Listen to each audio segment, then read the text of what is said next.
प्रणाम प्रभु। प्रणाम माता। आपके तन के मैल से उत्पन्न हुए इस अरिहन के लिए क्या आदेश है प्रभु? गणेश के निर्देशानुसार मिथ्या भक्ति की परत के पीछे जो छुपे हैं, उनके मन के मैल को सामने ले आइए। जो आज्ञा प्रभु। अरिहन जी, इसके लिए अधिक समय नहीं है हमारे पास, क्योंकि त्रिपुर समीप आकर एक सीधी रेखा में आ रहे हैं और जब तक वो उस रेखा में रहेंगे, उसी अवधि में उनका विनाश किया जा सकता है। अवश्य।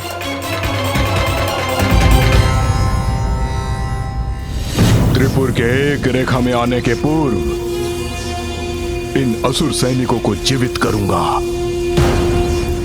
फिर त्रिपुर का कोई विनाश नहीं कर सकेगा।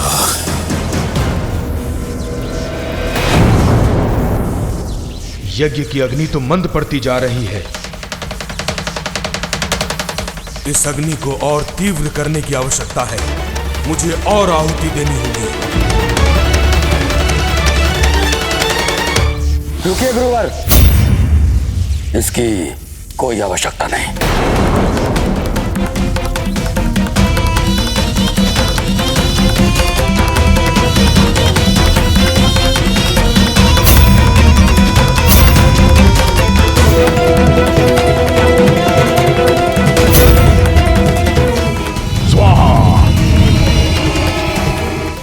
नमो नमः।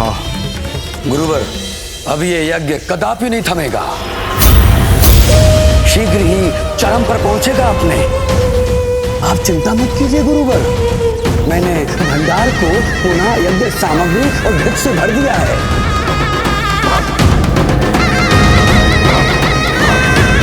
अवश्य ही भंडार में स्थित यज्ञ सामग्री को नष्ट भ्रष्ट करने का कार्य महादेव पुत्र के उस सूचक ने किया होगा। मैंने सुरक्षा के प्रबंध और कड़े कर दिए हैं। अब यज्ञ में और विघ्न नहीं आएगा। विघ्न आ नहीं सकता, आ चुका है। गणेश बन रहा है विघ्न करता। देवताओं पर असुरों का आधिपत्य स्थापित करने की हमारी गुप्त योजना ज्ञात है उसे।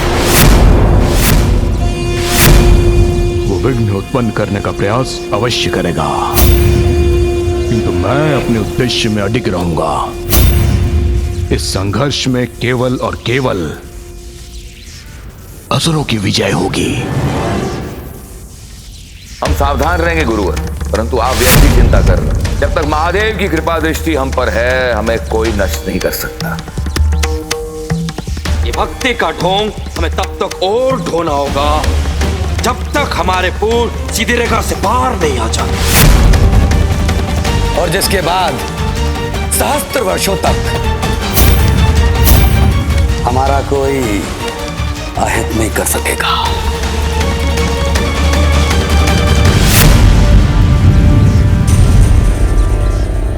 त्रिपुर के एक रेखा में आने में कुछ ही समय शेष है। ये अवसर बीतने से पूर्व पुत्र गजानन को कुछ करना होगा।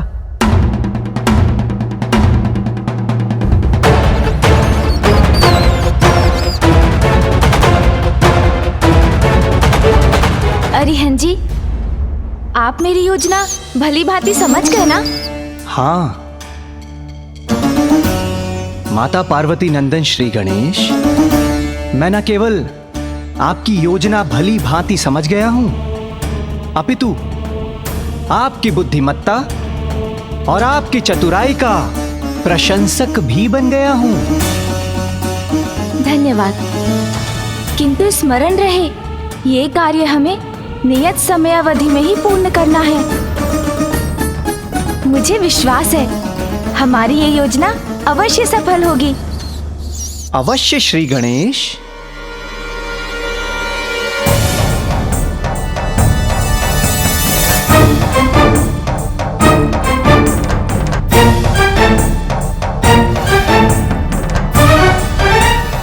मैं नारायण का अंश अरिहन त्रिपुर में प्रवेश का इच्छुक हूँ। त्रिपुर में प्रवेश का इच्छुक हूँ। नारायण का अंश यहाँ क्यों? गुरुदेव शुक्राचार्य ने कहा था कि सावधान रहना, तो हम सावधान ही रहेंगे। अरिहंत से भयभीत होने की आपको आवश्यकता नहीं है। मैं तो यहाँ अपने नवीन मित्रों की सहायता हेतु आया हूँ। इसका भीतर आना वर्जित किया तो वंचित रह जाएंगे आप लोग उस दिव्य अमृत से। और यदि इस अरिहंत को प्रवेश करने दिया तो समस्त त्रिपुरवासियों के सुख और समृद्धि का एकमात्र स्रोत वो दिव्य अमृत, वास्तविक अमृत प्राप्त कर लेंगे आप।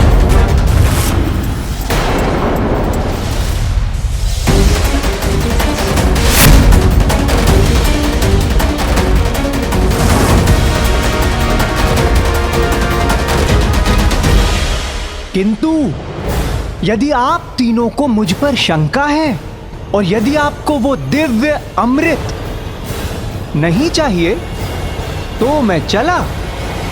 कहीं छल तो नहीं है?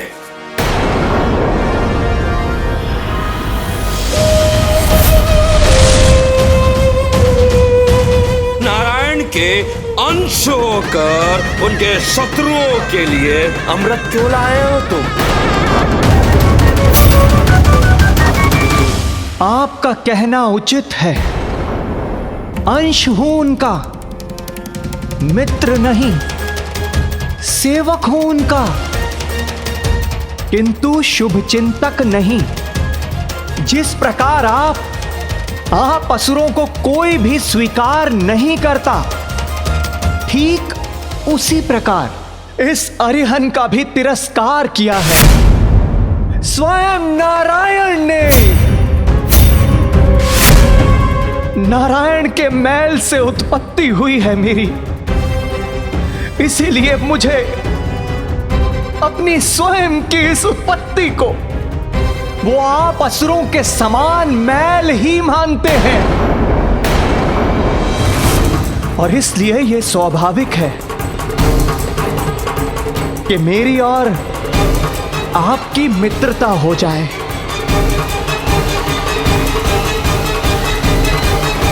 और इसी उद्देश्य की पूर्ति हेतु मैं आपके समक्ष मित्रता करने के लिए आया हूं। यदि आपको स्वीकार हो तो कहें, भीतर चलूं?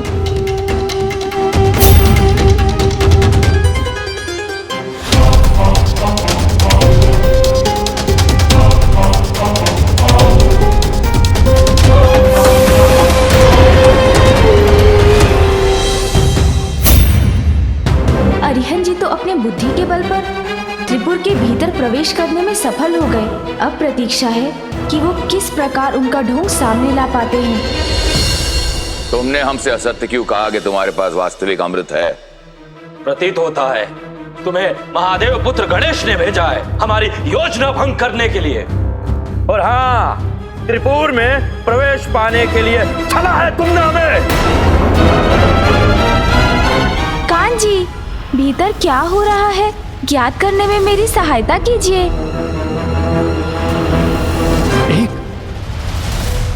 एक विषैली छाया का प्रकोप है आपके मन पर, इसीलिए तो आप दुखी हैं, अत्यधिक चिंताग्रस्त हैं, तनाव में हैं आप और इतने भयभीत हैं।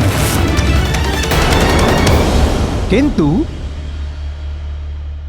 आपके दुखों का नाश करने वाला, आपकी इस विषैली छाया को हटा देने वाला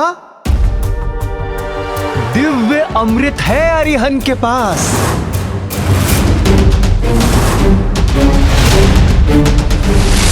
तो समझाया हमें। रुको भ्राता,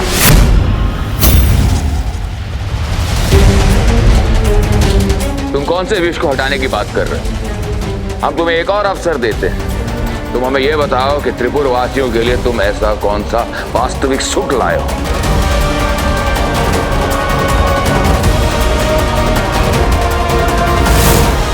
अरिहंत जी प्रयास तो कर रहे हैं, किंतु त्रिपुर की सत्यता जानना इतना भी सरल नहीं है। महादेव की भक्ति का ढोंग ये भी तो एक विष के समान ही है, किंतु उसी विष से मुक्ति दिलाने वाला दिव्य अमृत लेकर आया है अरिहंत।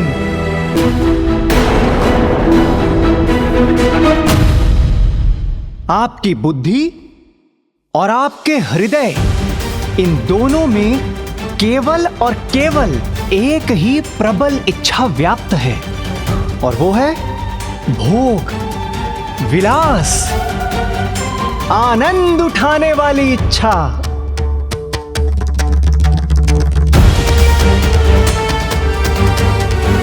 किंतु सत्य तो ये है, ये सब कुछ होने के पश्चात भी आप लोग भयभीत होने के कारण दरिद्रों की भांति अपना जीवन व्यतीत करने के लिए विवश हैं।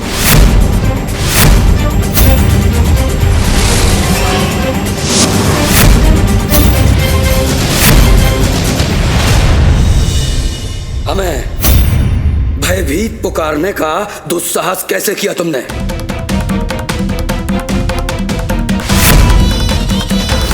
अरिहंत जी, आपको और भी युक्ति लगानी होगी।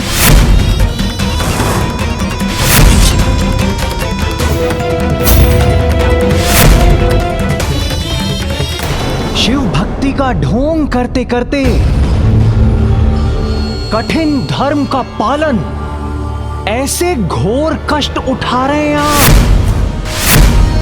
और त्रिपुर जैसे संपन्न पुरों के अधिपति होते हुए भी काम, लोभ, मोह, मदिरा, इन सब से दूर क्यों हैं आप? क्योंकि शिव भक्ति से हमें सुरक्षा प्राप्त होती। त्रिपुरासुर, कैसी भ्रांति में जी रहे हैं आप? सर्वशक्तिशाली, सर्वज्ञाता, साक्षात भगवान महादेव को आप तीनों की ये ढोंगी भक्ति भली भांति ज्ञात है।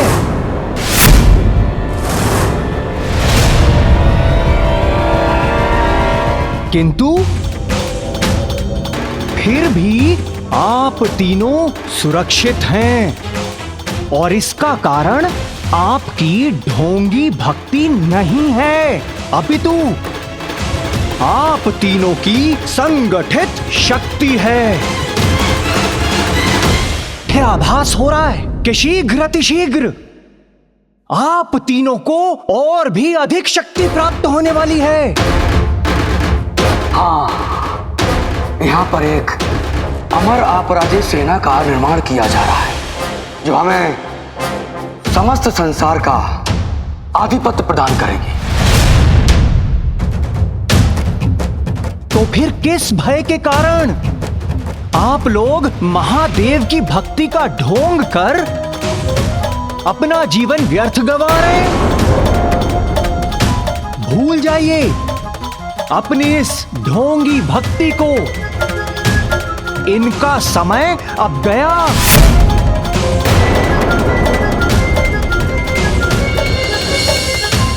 पहचानिए अपनी शक्तियों को। महाबलशाली त्रिपुरासुर हैं आप तीनों, और इसलिए अपना जीवन अपनी इच्छा अनुसार जीना प्रारंभ कीजिए।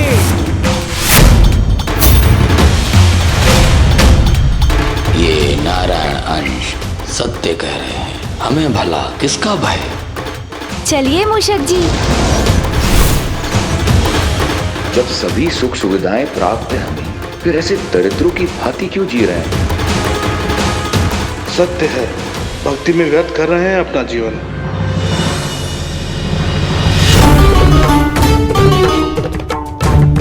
पिताश्री, अब शीघ्र सत्य आपके समक्ष आ जाएगा। जब त्रिपुरासुर द्वारा आपकी झूठी भक्ति समाप्त होगी और सत्य शीघ्र आपके नेत्रों के समक्ष प्रकट होकर आपको विश्वास दिला देगा।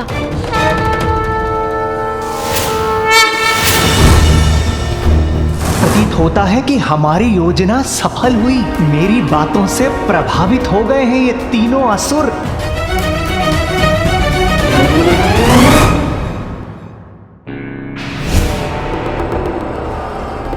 भ्राताओं, गुरुदेव शुक्राचार्य ने हमें सचेत किया था, इसलिए हमें इसकी भ्रमजाल में नहीं पड़ना चाहिए।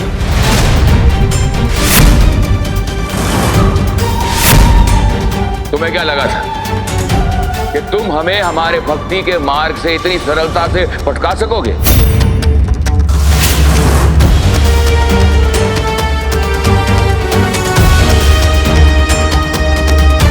पुत्र, मेरे भक्त किसी भी स्थिति में भक्ति के मार्ग से नहीं डिगेंगे। आपको विश्वास दिलाने के लिए मुझे कुछ और प्रयास करना होगा।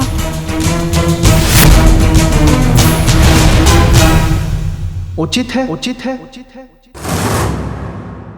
अरिहंत को ऐसा प्रतीत हो रहा है कि आप त्रिपुरासुर उस दिव्य अमृत के सुख का स्वाद नहीं लेना चाहते और ना ही आप तीनों को मेरी बातों पर विश्वास है। इसलिए उचित होगा कि मैं यहां से प्रस्थान कर जाऊं।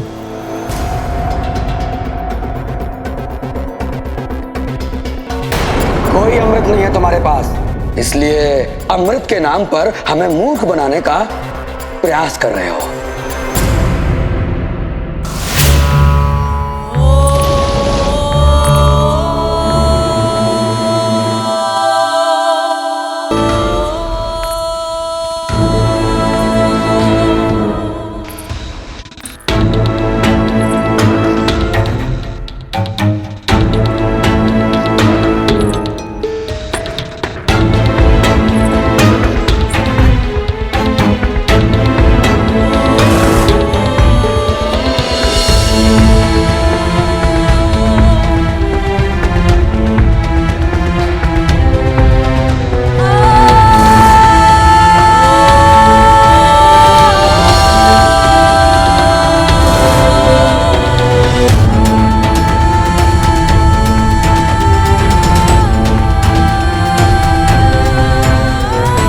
देवी, ऐसा प्रतीत हो रहा है कि इन तीनों को आपकी आवश्यकता नहीं है और इसलिए हमें यहां से शीघ्र अतिशीघ्र प्रस्थान कर लेना चाहिए।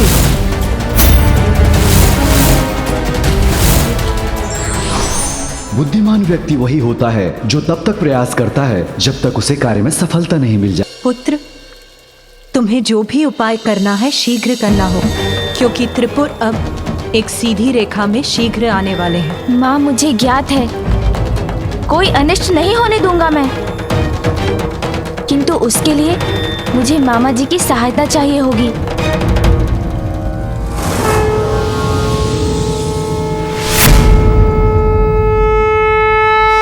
मुझसे कैसी सहायता चाहते हो भांजे? मामा जी, त्रिपुरासुर के भीतर छिपी कुटिलता को उजागर करने में मेरी सहायता कीजिए। अपने भक्तों को दंडित करने में संकोच कर रहे हैं महादेव, इसलिए तुम मेरे पास सहायता के लिए आए हो भांजे। प्रभु शिव शंकर को अपने भक्तों को दंड देने में उसी प्रकार संकोच होता है जैसे एक उद्दंड बालक को सुधारने के लिए उसके स्नेही पिता को होता है। उचित है महादेव भोलेनाथ जो ठहरे। मामा जी, किंतु आप तो भोले नहीं है ना। आप तो सहज ही उन दुष्ट त्रिपुरासुर का वास्तविक रूप उजागर करने में सक्षम है, इसलिए उनकी परीक्षा लीजिए। मेरी विनती है, उजागर कर दीजिए उनका गुप्त भेद। त्रिपुर को मिटाकर अधर्म का नाश करने का यही एकमात्र अवसर है मामा जी। त्रिपुरासुर के मन का मैल सामने लाने के लिए मेरे तन का मैल ही पर्याप्त है।